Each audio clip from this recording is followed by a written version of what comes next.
Let us turn to Romans 1:17 to begin. For in it the righteousness of God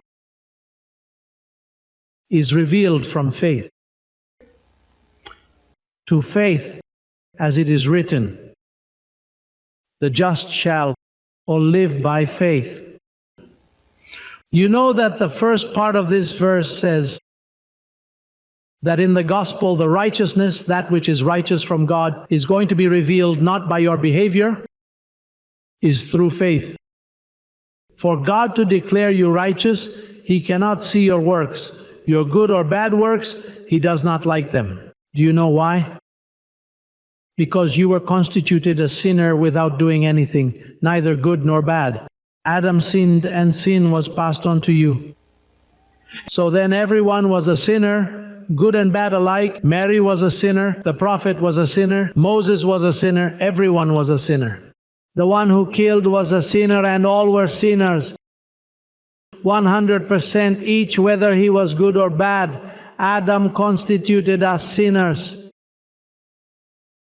Not by works, but by the representative head. The first Adam placed sin.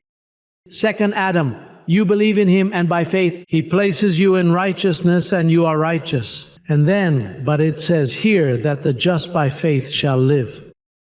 First it tells you that by faith the righteousness of God is revealed. It says by faith and for faith. The for faith was what Rome forgot. And Peter and the apostles, that is Martin Luther, when he did the Reformation, he put 95 theses in writing where he said, the just by faith shall live, and he was right. And that opened the door for the Protestants to be saved by faith, but he forgot that he had to continue living by faith. By faith and for faith.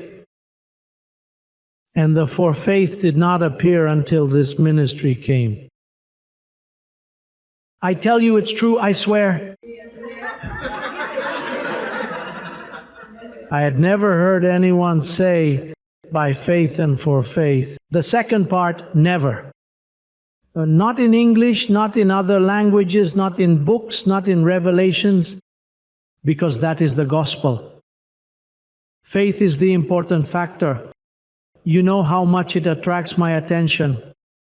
The church, the Corinthians was a church where there were all kinds of miracles and all kinds of gifts. Yes or no? Does verse 5 say, for in all things you were what?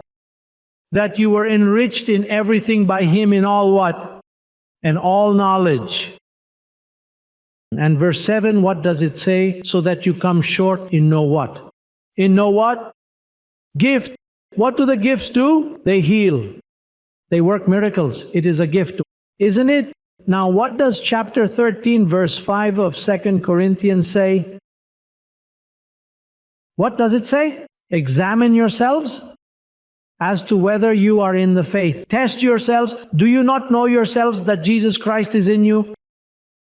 Unless indeed you are disqualified. In other words, a church, don't be confused. Because sometimes you go to a church out there, Pentecostal, charismatic, or you watch TV and you see Benny Hinn knocking people down. Receive this. And it makes your skin crawl because there are the gifts at work. The gifts do that. However, the gift does not guarantee that you are in the faith.